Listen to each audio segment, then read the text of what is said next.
You had like, I want to be a journalist when I finish. Did you have that kind of? Yes. One thing that was very consistent with me was the question of passion. Interviewing the president and reporting from the White House. Ask him some hard questions. My first job was an intern at Ebru TV in Nairobi as an intern. Ideally, I should be at the office by 4:45, 4:40 a.m. I attribute most of my progress and professional career pathway to dedication that I've made. I think for university entry, that is C+ and above, and the same grade for languages. It's equally important that this is reflected on your Kenya Certificate of Secondary School certificate. Well, if you are in high school, my advice would be keep on doing that small practices.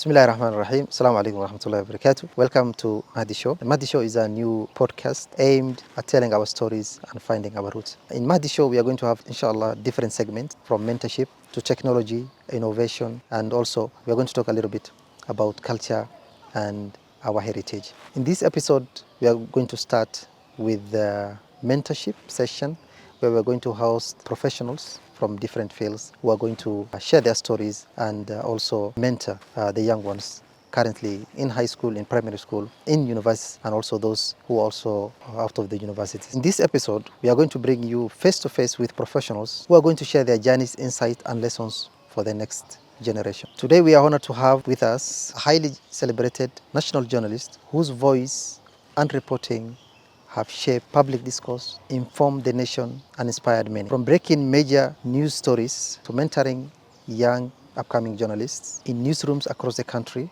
our guest has seen it, reported it all. Whether you're dreaming to become a journalist or just curious about journalism, today's conversation is packed with wisdom and inspiration. Our guest is Ayub Abdikadir, a celebrated Citizen TV journalist. Welcome.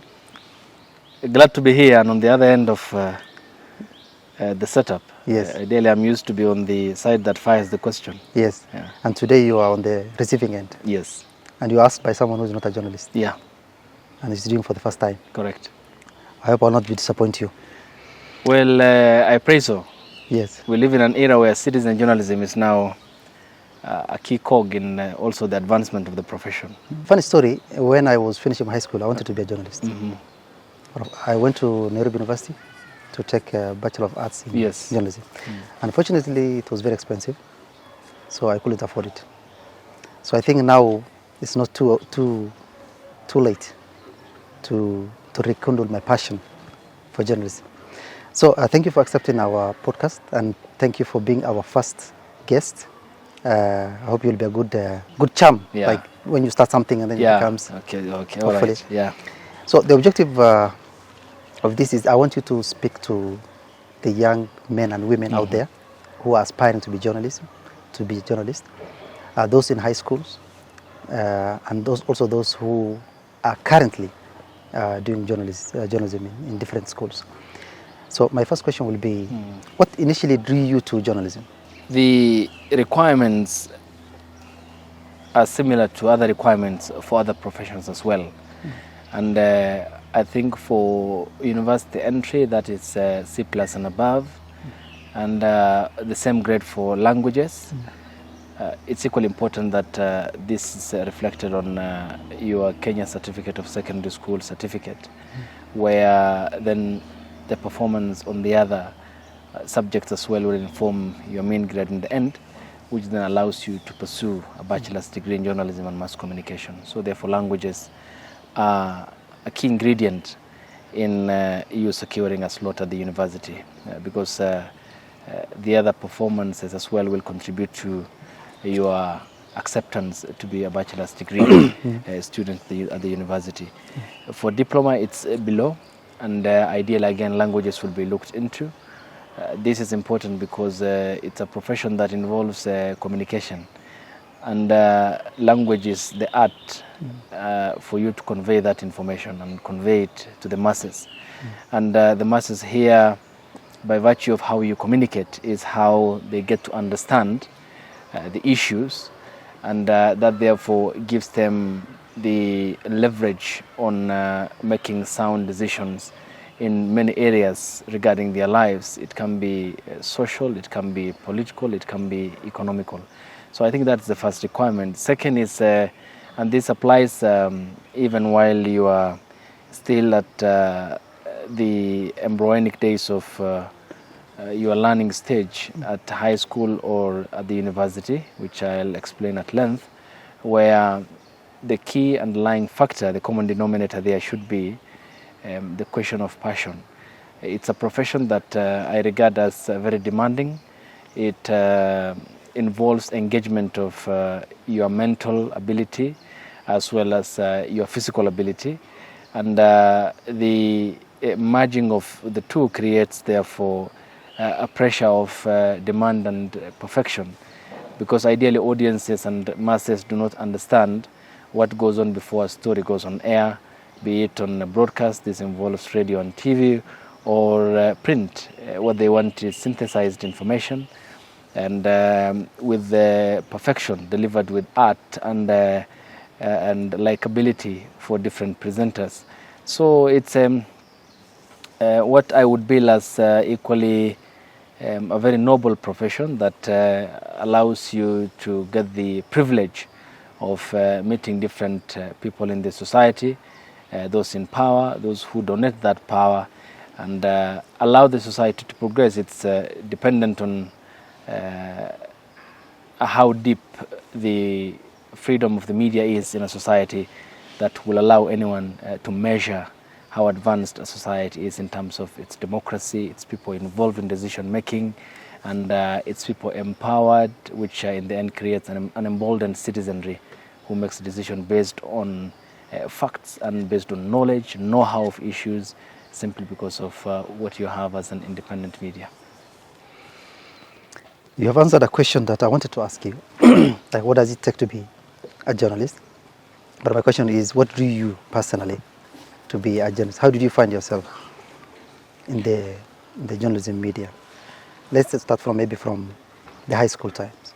Well, ideally it was as a result of an affection I had for the profession, which is the question of passion that I have talked about, and then going about how you can enhance that. Of course, it must be appreciated that at the high school level, you may not have the support in terms of practice, because you need, for example, studio setups for you to practice your stuff. But it doesn't mean that the passion should die down, but rather should be scaled up and up to the point where you are at the university for the different entry levels. And then thereafter is when now the rubber meets the road, where at that level you are expected to deliver on projects at the university, and these studios are always provided depending on which university that you have registered, and that allows you to get a feel of the environment outside, where you can then make sound assumptions and have an understanding around how the market really works, because it's a whole different ballgame by the time you step out of the university. But then ideally, whilst it's good to have that passion at the level of high school, it's equally important that it's polished over time up to the point when you are at the university, where you will have access to classes, different units. Some may need you to go outside and bring projects for you to be supervised on what you have done outside. Then that creates the level of perfection of who then you want to be in terms of, again, the question of specialization before you step out to the job market, which is a whole different frontier by the time you'll be graduating. Taking you back to your high school, when you were doing high school, did you had a passion for journalism? Like, was your mind clear that if I'm going to finish the secondary school, I'm going direct to a journalism school? Was it something that, because I believe currently we have an issue with our young men and women out there, they do the career choices after they finish their Form 4, after they get their results. So based on the grades they're going to get, is going to determine which career they're going to choose. So it's not based on passion. So my question is, when you were in high school, were you practicing, or did you have passion for that? And were you certain that when you're going to finish Form 4, regardless of the grades you're going to get, you are straight going to, and also, when was that time that you felt like I need to be a journalist? Well, way before that, actually at primary level, at the time, the media space in Kenya wasn't as opened up as it is now, because you realize now we have many media outlets that have literally knee-jerked, or rather elbowed out, may I say, the quest for one source of information, which at the time was dependent on the state broadcaster, the Kenya Broadcasting Corporation. It was in primary school, but you find out that the stages are completely different. It's the conceiving of the passion, and how then you think about, you can go about this, the mentorship that you require, the support that you require in the course of then thinking about how that can come to a complete fruition, given that you must graduate in the end, which is far away if you consider the proximity between primary school and the university level. Then at high school, it's the stage I can call a whole different approach there, where the best you can do is retain the passion aspect to a degree, but then the best you can do as well is to mimic radio stations. You can, gather around your friends who can then grant you the ear to listen, and while then you deliver news in a way that would naturally be in the studio setup, where that ordinarily happens, because that's the traditional way that the job is done. At the university is where then you come to study the different aspects of the media, and I think bachelor's degree is made up by about 50 units, including projects plus the internship program.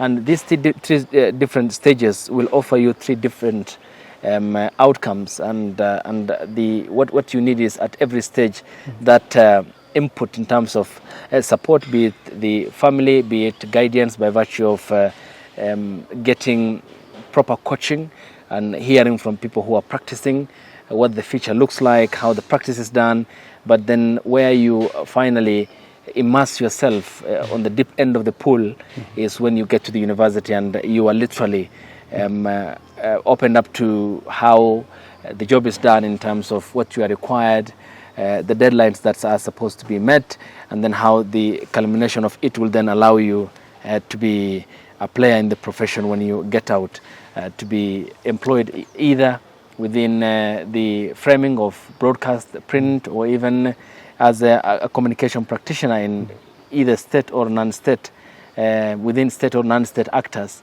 where you still practice that aspect of it, although differentiation comes at the point of specialization, where then you realize your strength and your weaknesses as to what you can do and what you can't, which then allows you now to be very specific on certain area. And the interesting bit is that whilst you are in the media house or the media houses, again, that comes to the finer aspect and the finer details, because then you are chiseled to be focusing on certain specific areas. That's why newsrooms have business desks, they have sports desks, they have news desks. Some even to the extent of science, to the extent of as well as weather, environment, and that tells you that every stage has its contribution to the profession, which then needs its own fair share of support, its own fair share of personal input, and its ability then you develop thereafter to be the person that you want to be. Was there someone that you were looking up to at high school level? But my question was, when you were doing your high school, did you had like, I want to be a journalist when I finish? Did you have that kind of? Yes.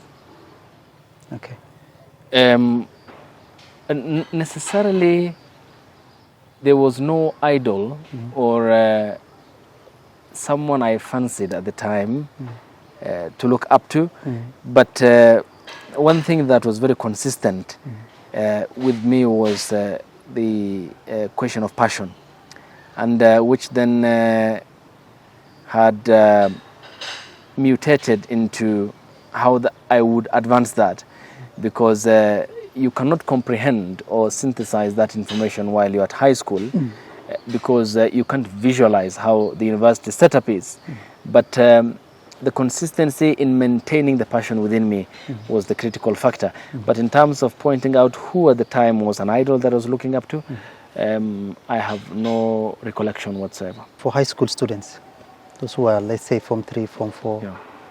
which subjects, if they want to become a journalist, a good journalist for that case, which subjects should they focus on? Yeah. And what habits should they adopt at as early age if they want to become a journalist after high school?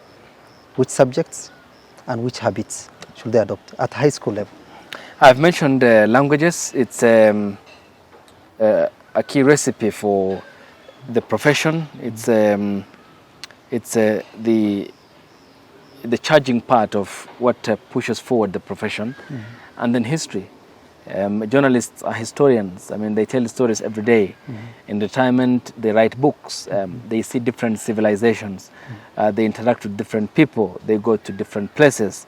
And that gives you the impetus to hold information, to become a reservoir of information.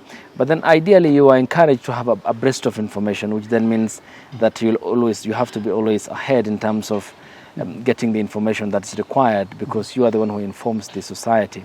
Those three combinations are very important to the extent that the profession so requires. English, Swahili, and history. Of course, the others will contribute generally to your grade, and which then grants you an entry into the university. But the specific ones that will then determine the acceptance, the languages, a priority.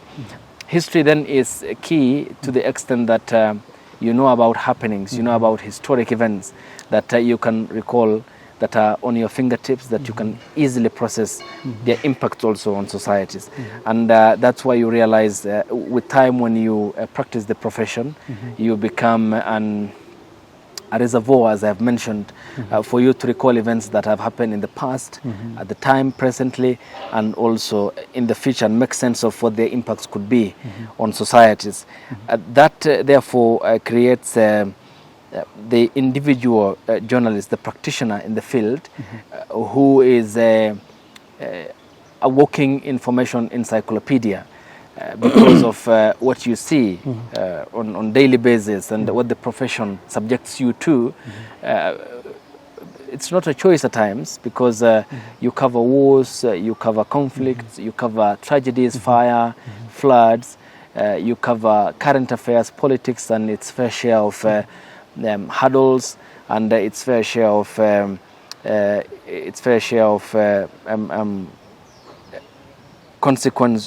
consequential aspect of politics, and how competing interests at times will also put you in a very difficult position. But that doesn't mean that you walk away from the ethics that have been inculcated in you and the discipline that's required. The question of the second one, the of habits. The habits, I think this comes down to discipline, consistency, determination, Reading, and reading culture. yes, reading culture is a must, because if you can't read, then you will resort to the normal excuses, which in my view is flimsy, and where you will keep on saying, as they say, which is the last resort for any journalist who isn't prepared for his work, because you have to do your background check and research on specific topics and specific people, and that enables you to set up the required booby traps for you to hold to account those in leadership positions. It could be on the social aspect, as I've mentioned, economic aspect, and the political aspect, but the subject is, it comes with objectivity. Therefore, the habits, and then continuously you keep on upgrading them, you keep on updating your disciplines, because this profession takes you to different civilizations where people may not be on the same wavelength as you are in terms of their cultural beliefs and norms, and you are expected nonetheless to appreciate that and respect the norms that you are subjected to by the profession. For example, if you leave Kenya and you are to cover a story in Malawi, of course the culture there is different. And you shouldn't ideally be faulting other people's beliefs and norms, but in the course of your work, respect their beliefs and their norms, the traditions that holds them together.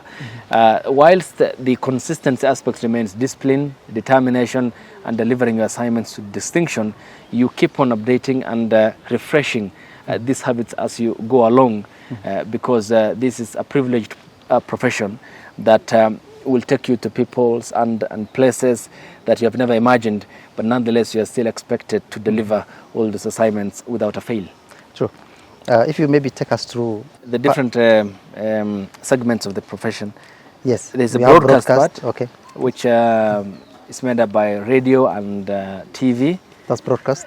Print, you have publications, papers, magazines, and then the third is now the coming of social media, which has created citizen journalism platforms like yours now, which then seeks to get information and through podcasts like this one, and also informing your followers on incidents and stories that do happen on daily basis. So these are majorly the three dimensions of the profession. Yeah. Looking for your dream home here in Nairobi? Welcome to Minara Homes Limited, where modern designs meet with comfort and affordability.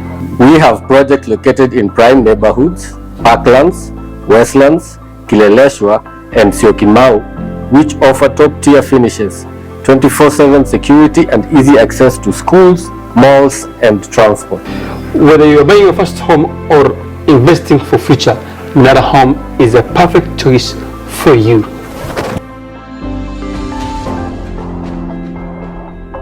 In generally, journalism, is it a rewarding career? Well, all careers are rewarding depending on how you look at them, and the concern is that many people tend to make a material aspect instead of focusing on what the profession can achieve. And I think this is the doubt that anyone would have before becoming a professional in certain specific area, be it a doctor, an engineer, a journalist, a lawyer, or even a theologist. And the deeply held fears can only be taken out, can only be addressed or remedied when then we look away from the material things that ideally make anything transactional, but focus on the output in terms of the value this can add to the society. And that way then you can have someone who belongs to a profession and is driven by passion and determination than the monetary aspect. Of course, it's important that you get to put food on the table. Of course, you have bills that you must sort out, but the manner in which people perceive the profession is not the right assumptions that they hold at times. It's outrightly wrong. It's a outright failed guess, I suppose. But the focus should be on the output and how then this can make the society more progressive, more inclusive, and more advanced. For example, it's true journalism that an American president had resigned.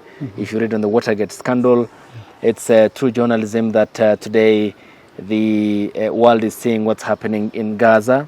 It's true journalism that leaders cannot morph into dictators or autocrats because the spotlight is regularly on them, and that therefore allows us to be in constant check with our attention high, and that attentiveness creates a demography that checks on their leaders, their excesses, and where they have violated the law.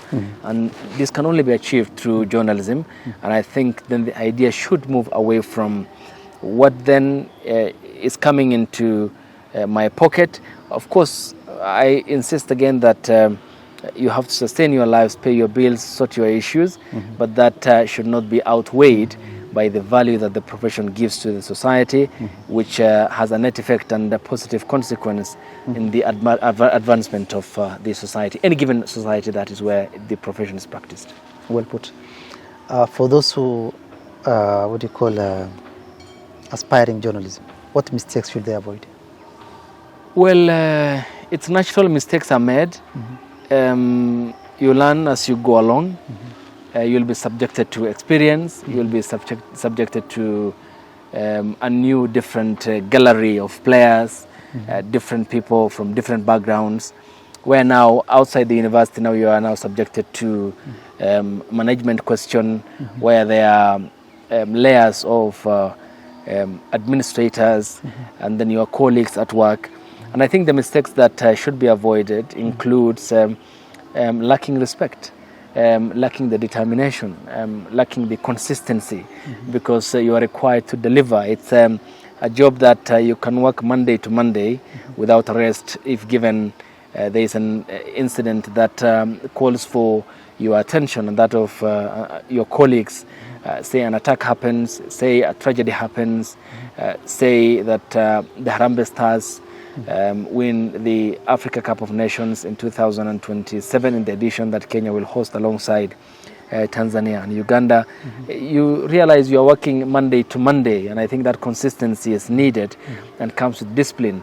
The question of respect that's required, which should happen because you have to be supervised by your administrators. It's no longer the comfort zone that you were in high school, where you would do what you want, how you want, but now you are guided by the ethics of the profession, the in-house rules of the media station, and of course you are expected to live in harmony and work so with your colleagues, because that's now your second family, and these are the most notable things that you can avoid that allows you then to have a flight path for the profession that will allow you to individually grow, and in the course of that for you to grow the brand name of the organization that you work for. What's the role do you think journalism plays, especially within the society in this digital age? Well, digital is complementary, but journalism plays a very critical role.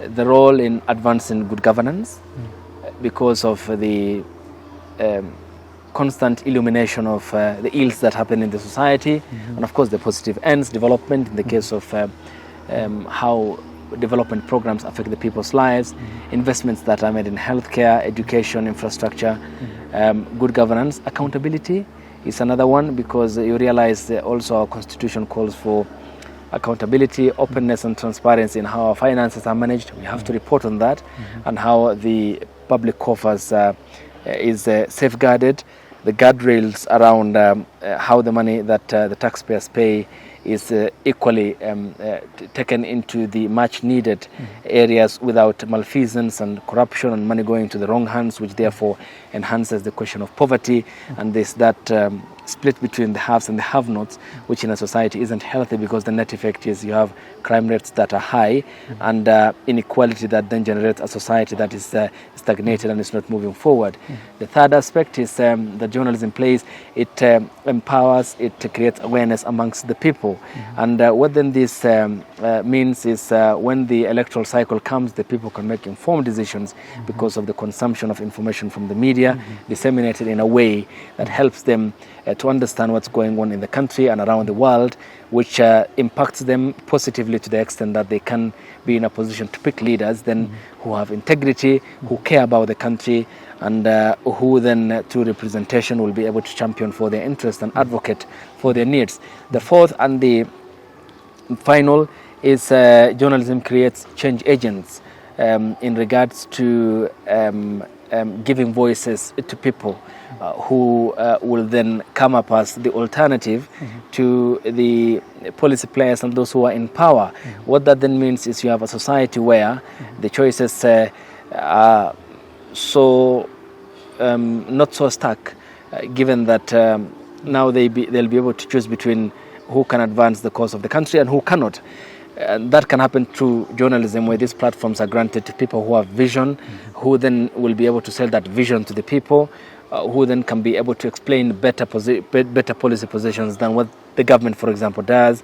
And that allows us to create a society where we have the options to choose from, and from the pool where the people can then tap onto the leaders that they may deem, because they are the ones who hold that power under Article 1, and who also can tap and give or donate that power to govern over them for a period of time. So journalism is a very critical component in the advancement of democracy generally, because if you today look at advanced democracies in Europe and other parts of the world, it is societies where journalism is taken as a key ingredient in advancing their cause. For example, the British people pay for the British Broadcasting Corporation, the BBC, and despite the fights that whether Conservative or Labour Party want to stranglehold and pigeonhole the BBC, you realize how then the public broadcaster in Britain is able to hold to account those who are in power, with no regard for who at any given time is the holder of 10 Downing Street, whoever is the Prime Minister. And this is a history that anyone can read on how Tony Blair wanted to advance the Iraq war through the BBC, but he met with some hurdles. And then how Margaret Thatcher, the longest serving UK Prime Minister and the first woman to do so, wondered at some point in the 1970s when she came to power, wondered why there were so many cameras in a television studio before she was interviewed by a very prominent interviewer in the United Kingdom. That tells you that with this constant check, then the society advances, and that critical balance between the society advancing and those in power, or those who are wielding power, acting in accordance with the constitution, with adherence to the law, depends on how the profession balances these two parties. The mainstream stagnant in terms of opportunities for new talent. How did you manage to get into the job industry? Because some people believe that most of the people who are even in the journalism space, they have not gone to a journalism school. Some of them, they say they were sorted because of their voices or because of their looks. Is that a misconception? Or, because personally I know some guys who have never gone to a journalism class, but now they are one of the biggest journalists. It's a drop, if I would say, because the first requirement by any media organization for you to join is your qualification from the university. That's one, which therefore kills that misconception. Two is then how did I find myself? What was your first job? My first job was an intern at Everest Production Corporation, which housed Ebru TV in Nairobi as an intern in 2016. Then they recalled me back in 2018. I worked there until 2021. I left for Media Max Limited, which houses K24. Stayed there for 11 to 12 months before I transitioned to Citizen TV, where I am at the moment. In between, of course, a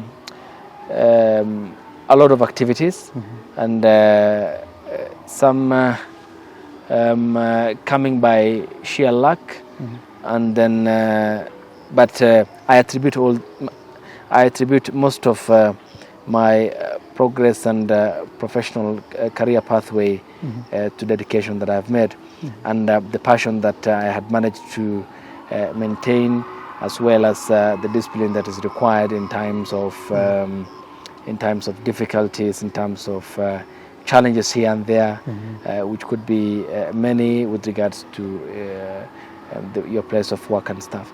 But generally, it's also a case of displaying your talent in a manner that convinces the management of a given organization that this person can add value and is in a position to push our agenda going forward. Because in the end, it's a profession that is dependent on what you display, depending on your practice. That's if you're in broadcast, and this talent, of course, is supplemented by your qualification, academic qualification, which then allows you to have the upper hand and the leverage to thrive. And then once you're inside, I think then it's dependent on how you work with your colleagues, getting the right guidance, the supervisors who check up on you and your progress, and that allows you to be molded in a way that creates that dalliance with the audiences, and a majority of my colleagues are subjected to that similar process, which ideally is what's required of anyone and what's required of any media house to support the talents that they have. Then you have a team, a pack of professionals who then with credibility and trust will be able to convey and disseminate the information that's required to the masses. As one of the most celebrated and respected journalists in Kenya, can you tell us about maybe your daily routine? How does it look like? For the morning shows, when I wake up for daybreak, the show starts at 6 until 8. It's a 2-hour show, but continues until 9. That's another segment from 9. Sports, health. Ideally, I should be at the office by 4:45, 4:40 a.m., which then means you have to wake up at about 3:30. Yeah, do your stuff and be in a position to read through the papers, check the headlines, confirm on the guests, check on your messages on whether there's a cancellation, what you can do in the event that happens. And then there's a whole team that helps you produce, and who I thank your directors, your producer, and the team in the studio who are the camera operators. And if need be, then if you are to establish live links from the bureaus where an event has happened overnight, then there are also a fallback plan where you can get the information that's required. So that's my daily routine. Then at 8 you are done, then start preparing for the following day. Great. The moment of highlights in your career so far. The moment of highlights, like you're so proud of what you've done and accomplishment. Well, I could cite some.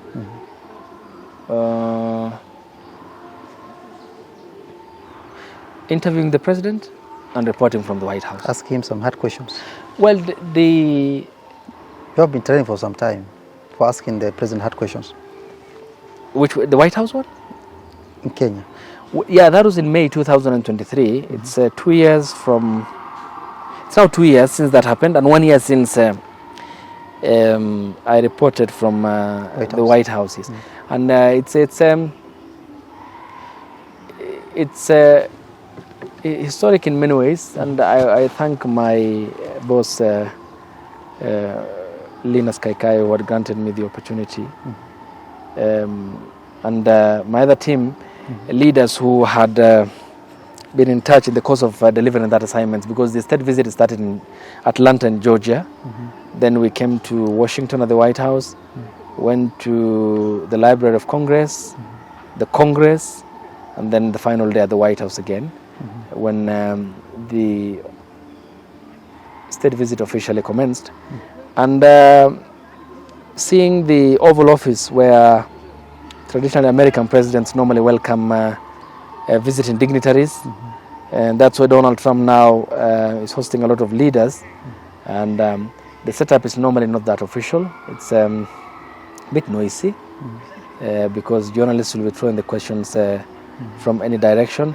But formally, the press statements are made at the East Room of the White House, where again the President of the United States normally hosts the other leaders for now the official delivery of the press statement, which is now more organized than the Oval Office.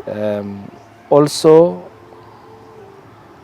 the rainy day in which Joe Biden had hosted President Ruto, outside that is South Lawn, where Marine One, the chopper that ferries the American presidents, lands, then takes him from there to Joint Base Andrews, where we had received President Ruto from Georgia.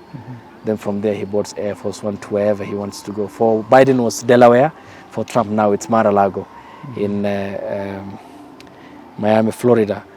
So, and it's what I said, that the profession takes you to places that you have never imagined. And that placement that it does is historic in many ways. Another highlight is the Endarasha fire tragedy in Nyeri County, still last year, when unfortunately 21 young souls had perished because of a fire tragedy in a school in Kieni in Nyeri County. And for 3 days camping there, telling the story of distraught family members who at the time were not in a position to trace their children, so innocent, sleeping at night when the fire tragedy happened, and the impact this has had on the parents of those young souls that have perished. May them rest in eternal peace, and many others that I can only point out when I write my book, God willing. Inshallah.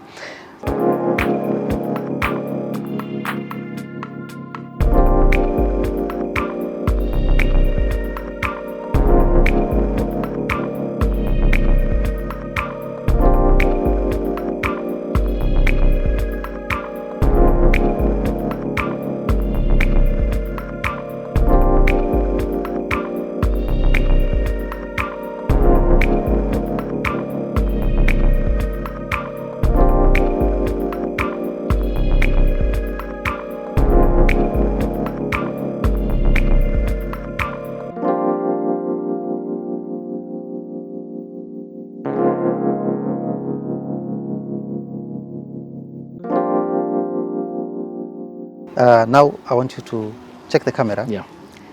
For those young men, boys and girls who are in high school right now, one word of advice for them, and also those who are outside, who have finished Form 4, one word, and those now in colleges and university doing journalism, one word for them. So this pertains to journalism entirely? Entirely. Well, if you are in high school, my advice would be that I know the environment may not be as hospitable as you may so wish, but maintain the passion. Keep on doing that small practices. For those who are outside, what you are required of is the discipline, determination, and the consistency when you kickstart your journey as a journalism practitioner at the university. You'll be subjected to, of course, studio checks, radio checks, editing your stories, and what you are required of is that consistency which should underpin your career path.